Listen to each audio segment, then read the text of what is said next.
Now, we learned a little bit about cryptography and cryptographic algorithms, but how are they applied in the real world? Stay tuned to find out more. You're watching IT Pro TV.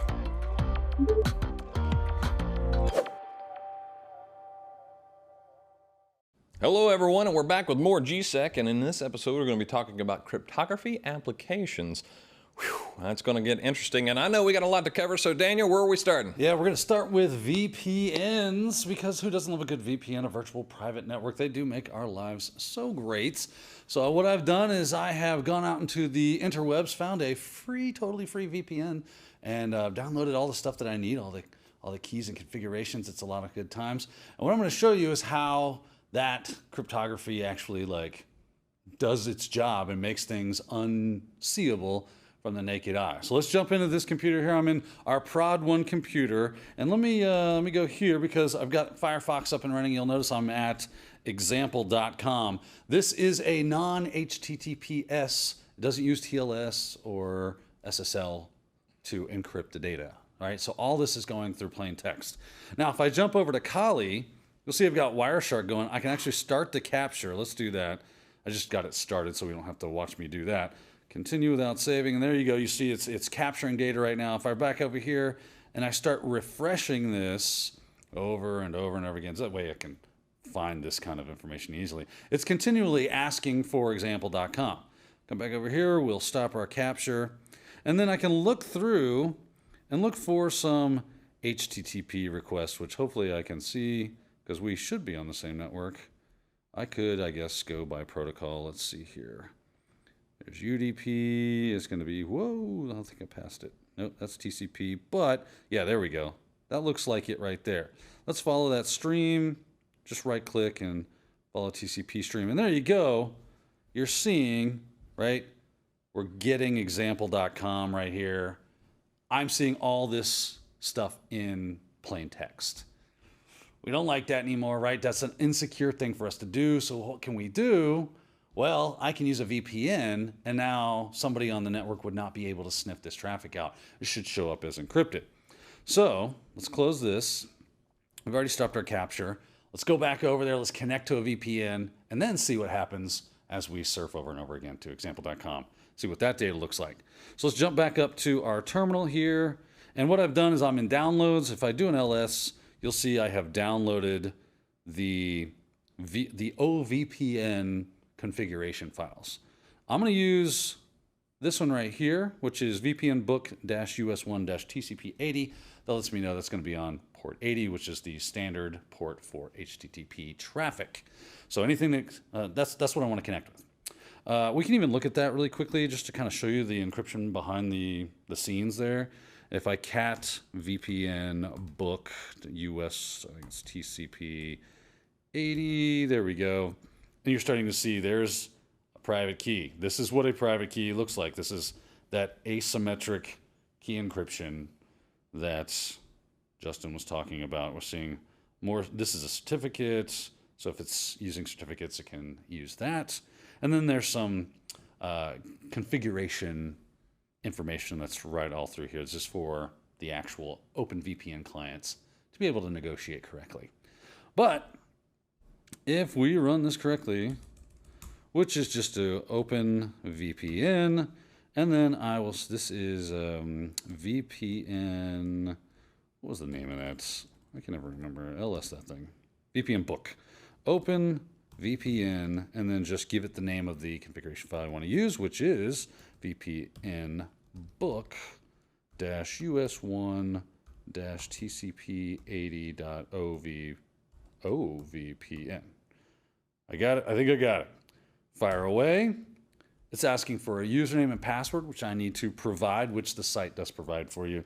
It is VPN book for the username, and the password is capital R 3G capital G 8, and then lowercase BRZ. Yeah, I had to write that one down because it's a little weird. But you start seeing it as actually trying to negotiate this session. Probably going to get an error, so I'm just going to go ahead and, I forgot, I need sudo rights for this. It's going to elevate those privileges a little bit.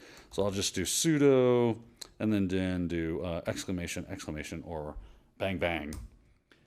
Put that password back, or the username and password back in, VPN Oh, I need my password. Yeah. I was like, uh-oh. Don't forget that. There we go. Now it's asking for VPN book with that crazy but good security 3G8BR. See? There we go. Now it should be going. It's trying. It's restarting and pausing. Now, Daniel, I know when I've used VPN services, sometimes they have like redundant or mirror servers that they cycle through. Is that something that could be happening here? Yeah, it totally could be happening here. And actually, like, there it is. It's done. That's almost guaranteed that's exactly what was happening. When you have free services like this, a lot of times it'll have to find something that's not being utilized because free things tend to get a lot of intrigue by the public at large. So you're probably going to have to battle for some service. But we finally got it, and you can see that by it saying right here, initialization sequence completed. There you go. And now that we're connected to that, we'll go back down to Firefox here, where example.com is. Let's also jump over to Kali, fire up that Wireshark again.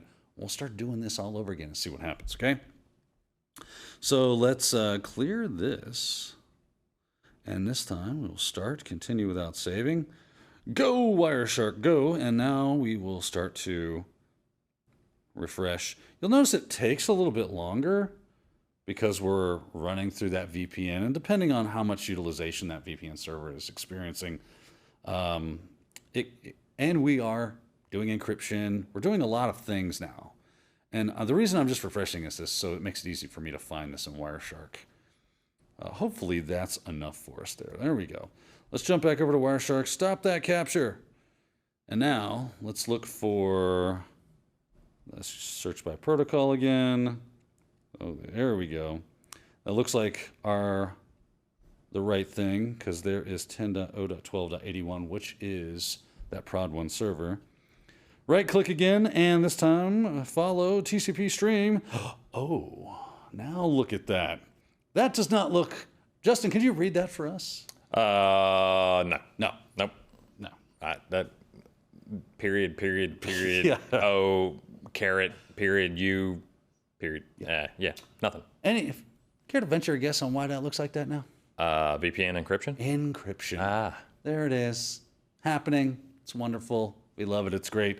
So you see how we took even an insecure connection to an HTTP site. If we VPN into encryption, well, then everything's going to get encrypted through the tunnel, and anybody that's looky-looing is not going to be able to see very well. All they'll get is this garbled mess. So there you go. There's VPN. I'll close out Wireshark because we are done with it. Thank you. Quit without saving. You can hold your applause for after the episode here. I will also just Control-C to kill my connection with the VPN server because we don't want that slowing us down, right? And yeah, so hopefully that explains how we've applied cryptography to use in VPNs and how effective it was in doing what we want it to do, which is obfuscate all of our data, even when a third party didn't think to do that. So if you find yourself doing a lot of HTTP surfing and there is no HTTPS option, you could always VPN, and that way it could get encrypted. Well, VPN is a great way to mess around on the net. Mm-hmm. However, sometimes I need a general solution for encrypting things, but that's where GPG comes in, right? So yeah, GPG is the next applied cryptographic thing we're going to do, and GPG is kind of an open source version of PGP, which is a very strong encryption method for encrypting things. Usually stuff at rest, right? So if I have a file, I want to encrypt it, and that way I can pass that file to Justin. I can use GPG. It's free. It comes installed with most Linux distributions, and if it's not, it's just a simple yum or apt-get away from installation. Very cool stuff. Pretty easy to use. Let's take a look. I'll jump back in here. I'll CD back. Oh, CD. And I've got this CD GPG. There we go. I've got a couple of things in here. I've pre-gamed some of this stuff because it can take a while for us to kind of mess around. I've got this pass1, so a cat pass1. You'll notice my password is marmalade, right? I could encrypt that with GPG, but just doing GPG-C, and it is pass1. Remember, if you have to do Well, we'll find out here, right? Let's pass one. I think it is. I think you got to tell it what you want. So I'm going to make it called GPG, and then we'll then pass. Just tell it what file you want to do. There you go. I did it backwards. Anyway, it's supposed to be a quick and dirty way of doing this. But what I want to do with GPG is actually generate some keys, public and private. Give Justin some public. He needs to generate some public and private. So we're going to set that up, which I've already kind of done all the heavy lifting. If you need to generate a key pair, you can just do GPG dash full dash generate, not generate dash key, like that. And it'll drop you into this kind of menu-driven thing on what you want to do. Right here, it's asking what kind of key do I want. So if I want to do RSA and RSA, or a DSA and LGMAL, DSA sign only. So if you just want to do digital signatures, you could create that for that. But let's say I'll go with one, which is just RSA encryption for both public and private. Then it'll ask me what key size I want, giving me the default of 3072. I can go 1024 to 4096, whatever I like. So if I say, cool, I like that, I can hit enter. And then how long is it valid for, giving an expiration date or time, as it were. How long do you want this to be valid? If I go for 0, the key does not expire. Cool, I like non-expiring keys. If it's all correct, it'll generate what you need. So I'll just say yes. Now it's going to give you, like, what is your name? So my name's Daniel. My email address. This is actually kind of important. This will be information that will be necessary for people to use your keys, right? So I can put in an address. So Daniel at itpro.tv. And there we go. Any kind of comments. And then eventually, after the questions quit, it'll ask you kind of move your mouse around to create entropy and generate the key. So it'll use that as like randomness to generate the keys. Once the keys are generated, you're good. The public one. So I'm going to just Control C out of this because I don't want to create another set of keys. Because I already have keys, mine is right here, public PGP. If I cat public PGP, there's the key. It's okay that I show you this because it's public, right? Let's say that I gave that to Justin. He would now be able to encrypt things using that key, and only I would be able to decrypt it using my private key, right? And he would do the same thing. He would generate a set of keys, which I've done over here. I think I have the same GPG. And inside, I've got my Kalipub GPG, right? I also have this secret message. So if I wanted to encrypt a secret message, which we'll cat that secret message, the Condor flies at midnight, top secret file, cold fusion solution realized. Keep this away from general population. There you go. It's 2 + 2 = 4. It's highly sensitive material that we cannot let in the hands of just any passerby. Very important. But if I want to encrypt this using his key, I had to get his public key. A lot of times you can share your keys out just by adding them to your email signature as an attachment, or post the block of code in the actual signature itself. However you like to exchange those public keys is all up to you. But I do have a copy of that. We should see that right there. Okay? So what I need to do is GPG, obviously, right? And, well, you don't know how to extract these public keys. They're not just sitting around. How did I get that? How did I get that Kalipub? You do GPG -- armor, like so. Then -- output, whatever you want it to be. I can call it public2.gpg, and then -- export. Like that. LS, and now you'll see public2 right there. That's how you export from your key pairs. They're kind of hiding in the system. You don't get to actually like just look at them for fun. So I can remove that now, public2, because I don't need that.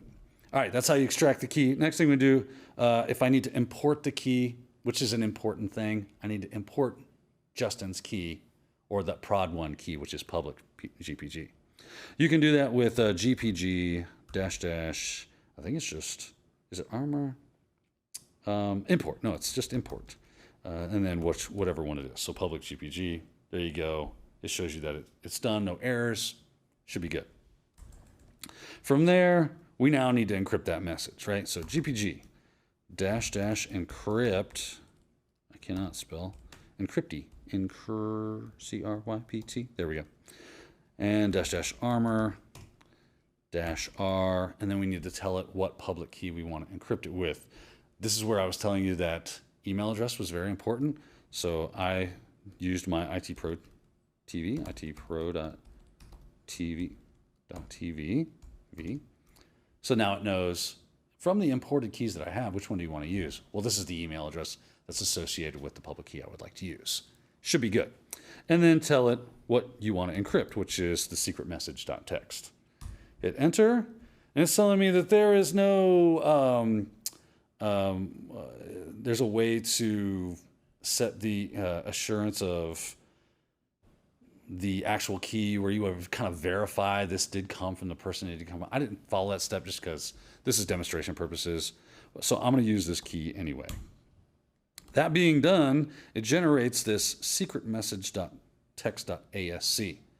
I can now then send that via email, put it in a FTP site, whatever I need, so that Justin can reach out and grab it. However you'd like to do that, again, it's completely up to you.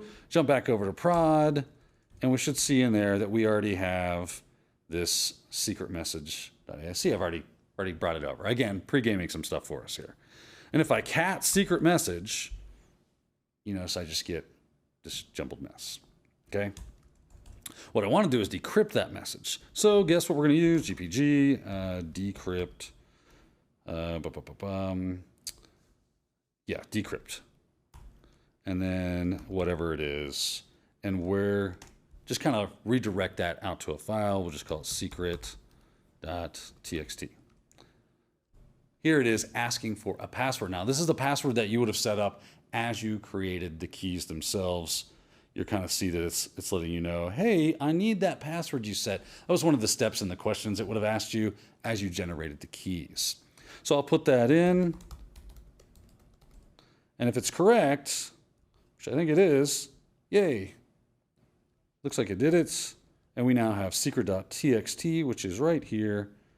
And I can cat secret.txt, and there is the unencrypted file. So there's encrypting and decrypting using GPG. Yes, it is a bit of an involved process, which is why they typically tell you the -C option, and then to unencrypt, you just run GPG against the encrypted file. I can't remember, for whatever reason, my mind is just going blank because I typically use this stuff, but read that man page. It'll get you to the mountaintop on that. This is one of those things where this kind of the be-all tool ends up being very complicated. So definitely result to the documentation. Now I know that many developers, if they're trying to do communications, they'll post this on their website, their public key anyway. I've seen that several places. So who knows where you're going to run into these? Never do know. But you do still have to import them in order to use those public keys to send to somebody. Now. Okay, we got GPG, we got VPNs. I feel like we need to talk about public key infrastructure somewhere along these lines, right? You know, this is probably the thing that makes our lives the most easy when it comes to deploying some sort of cryptography, right? Because public key infrastructure kind of automates the process of generating keys, distributing them, working with the clients, revocation, all sorts of stuff that just kind of automatically gets done, and we don't have to see it. I think the best example of where we see that is through using secure web, right? When I go to a site and I've got the little green lock or the thing around there that says this is an encrypted site, I say HTTPS. All that stuff gets done in the background. I don't have to worry about it, right? That makes my life easy, and I can trust the standard of encryption and the mechanisms pretty well. I'm saying every system has its flaws, but pretty well. A couple things that we need to know about PKI. This is important, right? As I sassy clap my way into this. The components, certificate authority, also known as a CA.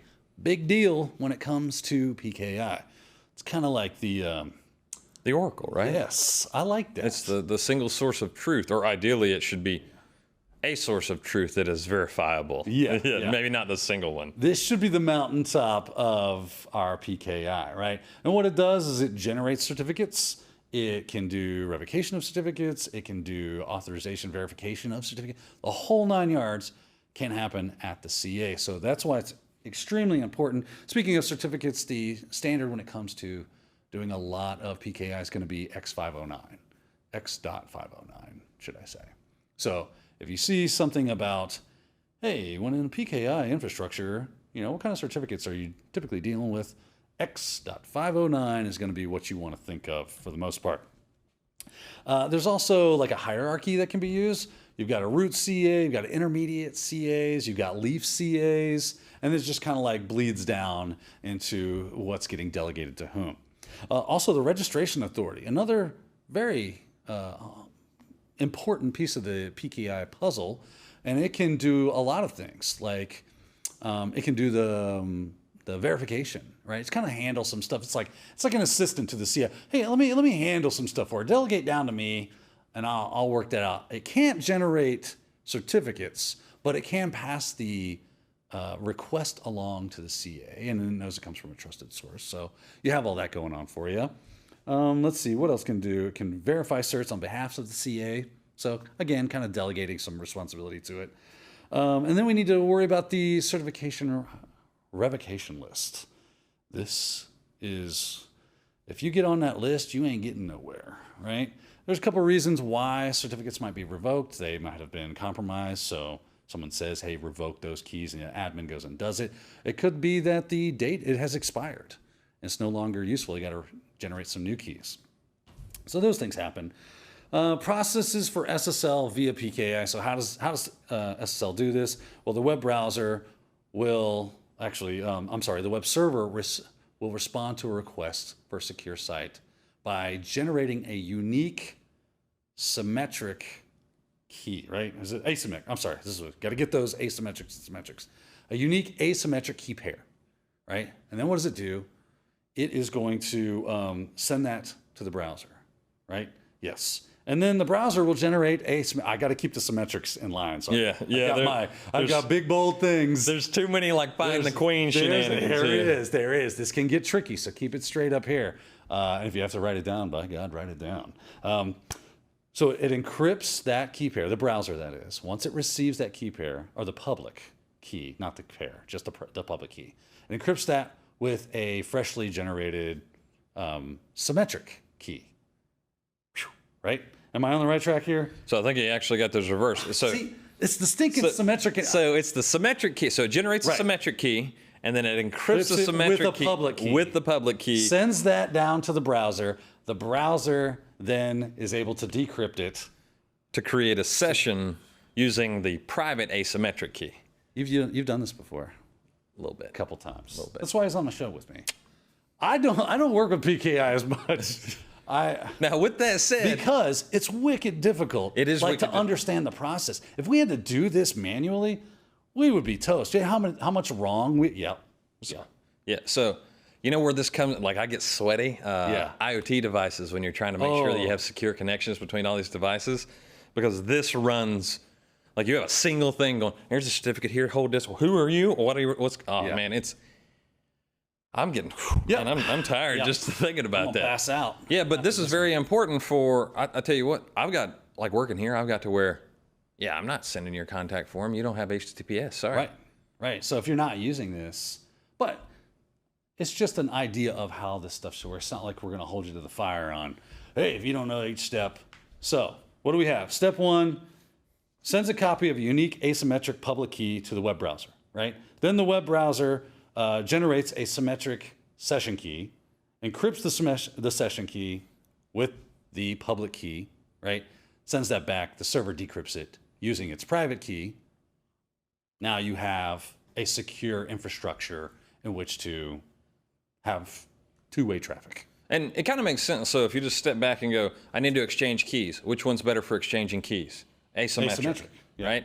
But I still need to make sure that I get a response from the browser. Right, and it's the right person. Right, and it's the right person. Because if I've got your public key, I can do whatever I want. You just say, he said he was there. I hand it off to Daniel. Daniel goes, cool, I'm going to generate a key, and I'm going to encrypt it so you know it comes.